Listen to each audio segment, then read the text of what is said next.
मेरे सभी साथियों और मेरे सभी देशवासियों को मेरा नमस्कार। दोस्तों, आज मैं दो एक ऐसे मुद्दे हैं जिनको लेकर मैं अपना एक विश्लेषण आप लोगों के समक्ष रखता हूँ। और मेरा व्यक्तिगत मानना है कि ये दोनों जो मुद्दे होते हैं, एम्प्लॉयमेंट का और महंगाई का, वो एक ऐसे बड़े मुद्दे होते हैं जिससे देश और विदेश, जितनी भी कंट्रीज होती हैं उनकी अर्थव्यवस्था और उनकी राजनीति इससे डायरेक्टली प्रभावित होती है। एंड आज के इस परिप्रेक्ष्य में जहाँ पर पाकिस्तान, बांग्लादेश, श्रीलंका, इवन इंडिया के अंदर जिस तरीके के लोगों के ओपिनियंस है, उस पर मैं अपना एक विश्लेषण आप लोगों के समक्ष रखता हूँ। तो आज की डेट में जो एम्प्लॉयमेंट है, जनरली हम लोग इस पे बात करते रहते हैं कि एम्प्लॉयमेंट का क्राइसिस है, जॉब्स नहीं है। तो उस पर मैं हमेशा, आप मेरे लास्ट जितने भी वीडियोस देखोगे, आपको कहीं नहीं लगेगा कि मैंने ये कहा कि वाकई रोज़गार की कहीं दिक्कत है, क्योंकि ये मेरा हमेशा से और स्टार्टिंग से ये मानना रहा है। क्योंकि मैं भी एक जिस लेवल से निकला हूँ, स्टार्टिंग में कोई बहुत अच्छी एकेडमिक्स और क्वालिफिकेशन और एक ना होने के बावजूद भी एक अच्छे लेवल पर अपने आप को इस्टेब्लिश किया है। तो मेरा खुद से स्टार्टिंग से लेके और इवन हमेशा ये मानना रहा है कि एम्प्लॉयमेंट का कहीं कोई दिक्कत नहीं है। सिर्फ जो प्रॉब्लम्स है, एक तो हम लोग जनरली जो मिसगाइडेड होते हैं, जो आने वाली जो हमारी जनरेशन है, जनरली यूथ है, वो अपने टाइम को सही तरीके से यूटिलाइज़ नहीं करते हैं। उनको कहाँ पर ज़्यादा अटेंशन देना चाहिए, मल्टीपल स्विच नहीं करना चाहिए, चाहे वो टेक्नोलॉजी हो, चाहे उनका एकेडमिक हो, चाहे उनके करियर्स के या गवर्नमेंट के जितने भी जो टेस्ट है उनकी प्रिपरेशंस होती है। क्योंकि मैंने अभी लास्ट वीक में कुछ आईटी विशेषज्ञों से बात किया और देखा कि अभी से नहीं है, ऑलमोस्ट कोविड के बाद से इतना ज़्यादा रिक्वायरमेंट आ रहा है, इतनी टेक्नोलॉजी में लोगों को चाहिए। अब जो भी इसको चाहे बोलें, क्योंकि मैंने लास्ट की वीडियो में बोला था कि अभी जो आने वाला समय है वो टेक्नोलॉजी अपग्रेड का हो रहा है, ऑटोमेशन का हो रहा है।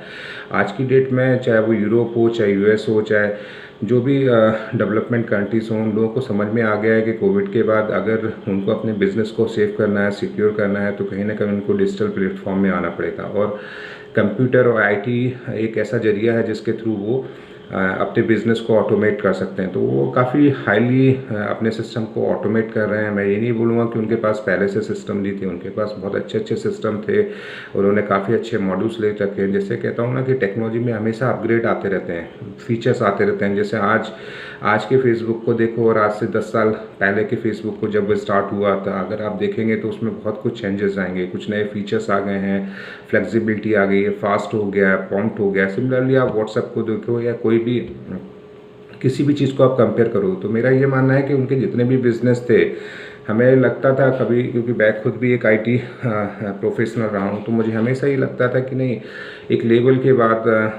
जब लोग पूरा आईटी सिस्टम को अडॉप्ट कर लेंगे, हर जगह से कंप्यूटर्स हो जाएंगे, उनके पास सॉफ्टवेयर्स होंगे, तो हो सकता है कि आईटी में एक क्रंच आए, जॉब का क्राइसिस आए।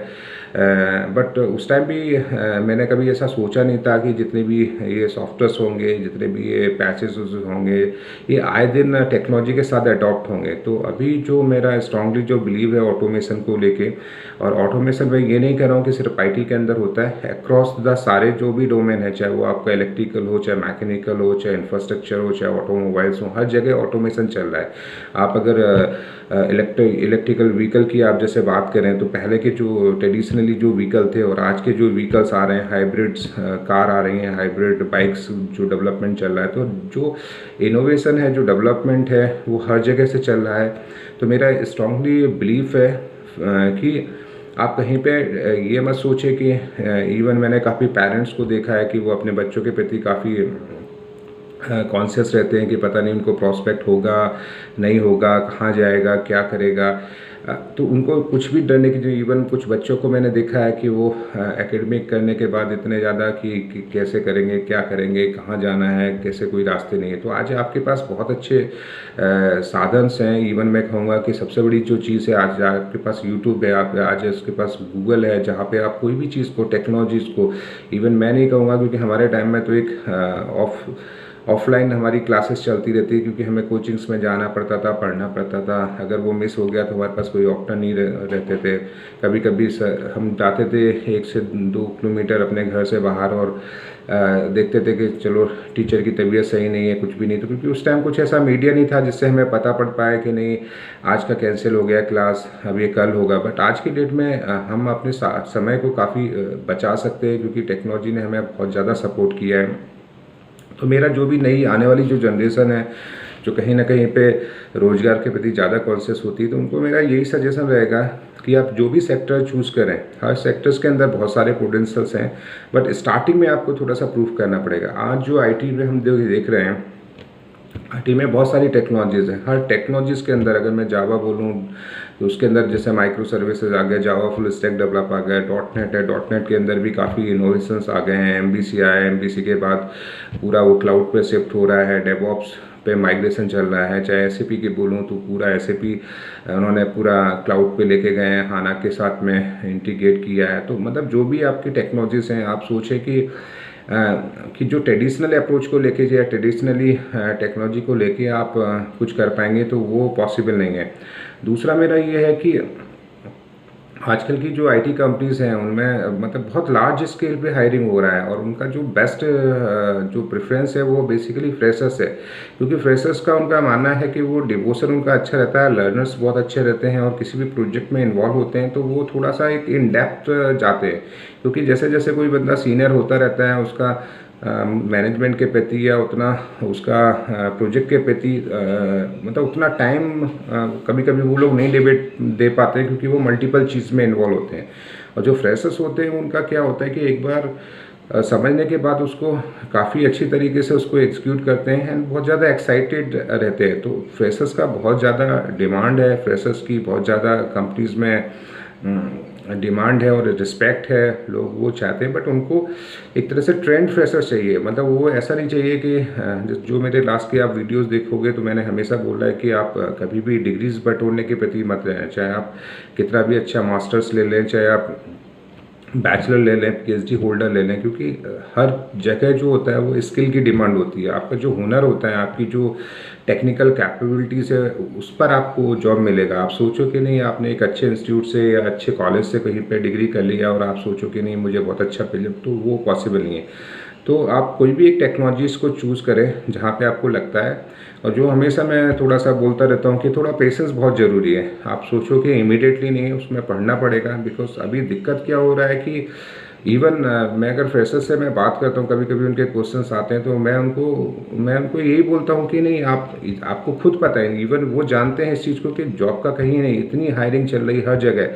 बट वो टाइम नहीं देना पड़ता है, वो सीखना नहीं चाहते हैं। वो उनको बैठना पड़ेगा, उनको सिटिंग करनी पड़ेगी, उनको प्रोग्रामिंग के लॉजिक्स लिखने पड़ेंगे उनको, क्योंकि बिकॉज जब तक उसको वो एग्जीक्यूट नहीं करेंगे, जब तक और वो उस पर कहीं पे भी जुगाड़ या वो लिंक नहीं चलता है, क्योंकि अगर फाइनली अगर वो जुगाड़ से कहीं घुस भी गया किसी कंपनी में तो वहाँ जाके उसको परफॉर्म करना पड़ेगा। अगर उसको वो टेक्नोलॉजी, उसको वो सिंटैक्स, उसको ये सारी प्रोसेस पता होगी तभी वो कर पाएगा। अगर उसको नहीं पता है तो वो वहाँ पे कुछ भी नहीं कर पाएगा। तो मेरा उनसे यही है कि आप जुगाड़, शॉर्टकट्स, इन चीज़ों में नहीं लाएं, पेशेंसली आप थोड़ा सा टाइम दें। यूट्यूब पे बहुत अच्छे आपको जो भी आपकी टेक्नोलॉजीज़ हैं, मेरी कुछ जो मेरी कंपेटेंसी है कुछ टेक्नोलॉजीज़ में, उसको लेके मैंने स्पेसिफिक वीडियोस बनाए हैं जो आपको एटलीस्ट एक हाई लेवल पे, मैं नहीं कहूँगा कि वो मेरा एक डीप एरिया है, बिकॉज मैं एक वाइडली अप्रोच पे काम कर रहा हूँ एज ए एम्प्लॉयमेंट स्पीकर, जहाँ पे मैं मास लेवल पे और मास लेवल ऑडियंस को मैं कैटर करूँ। तो आप उनको भी रेफरेंस ले सकते हैं, और इन केस अगर आपको उसमें कुछ डिटेल्स है तो मेरे कुछ इंटरनल सोर्सेज हैं, मैं वो आपको रिकमेंड कर सकता हूँ जो आपको प्रॉपर गाइडेंस देंगे। तो मेरा उनसे सभी दोस्तों से यही मानना है, अदर देन आईटी, जैसे अभी मेरा लास्ट वीक कुछ medical, diagnostic and pharmaceutical, pharma के लोगों से बात हुआ था, उन्होंने भी ये बोला था कि रिसर्च में इतना गवर्नमेंट हो चाहे इंटरनेशनल बॉडीज़ हों, काफ़ी ज़्यादा फंडिंग कर रहे हैं, उनके पास साइंटिस्ट, उनके पास रिसर्चर्स नहीं मिल पा रहे हैं जो सही तरीके से उनको एग्जीक्यूट करें। तो वहाँ पर भी पोटेंशियल है, बट वही है कि जो डिमांड है वो स्किल्ड लोगों की है, अनस्किल्ड लोगों की नहीं है। तो प्लीज़ स्किल्ड पे फोकस करें, अपना जो भी आपका स्किल है उसको थोड़ा सा रिफाइन करें, और उसमें बहुत ज़्यादा पोटेंशियल है। मल्टीपल वेज को लेके ना जाएं। ऑटोमोबाइल्स का जैसे मैंने अभी जिक्र किया था, अभी इतना ज़्यादा इनोवेशन चल रहा है, इसमें छोटी कंपनीज हों चाहे बड़ी कंपनीज हों, जिसमें टीवीएस या टाटा जैसे बड़े प्लेयर्स भी इस पर इनोवेट कर रहे हैं, तो वहाँ पर भी R&D चल रही है, उनकी भी सेल्स चल रही है, उनकी भी डिमांड चल रही है। आगे चल के उनको भी ईवी को बहुत ज़्यादा प्रमोट करना होगा। और कभी भी मैं जो बोलता हूँ कि ऐसा मत सोचो कि इसको हाई लेवल पे, अगर आईटी कंपनीज है तो ऐसा नहीं है कि आईटी में सिर्फ सॉफ्टवेयर या प्रोग्रामर्स भी हायर होते हैं, उसमें वो रिक्रूटर्स भी हायर होते हैं जो जो बेसिकली उनकी जो हायरिंग या रिक्रूटमेंट जो प्रोसेस है उसमें वर्क करते हैं, उसमें ऑपरेशंस के लोग होते हैं। तो इसमें सारी, जैसे जब बीच में कोविड जब पीक पे था, तो उससे ये नहीं था कि सिर्फ आईटी प्रोफेशनल्स हैं उन्होंने वर्क फ्रॉम अडॉप्ट किया था। इवन जो बसेस थी जो उनको पिक एंड ड्रॉप देती थी, जो टैक्सीज थी, वो इम्पेक्टेड रहे। जो मोटर और जो भी फूड पॉइंट है, जैसे जो रेस्टोरेंट थे, वो इम्पेक्टेड रहे। कुछ ऐसे हॉस्टल्स थे जो बॉयज़ और गर्ल्स हॉस्टल बनाते थे, वो इम्पेक्टेड रहे। तो जब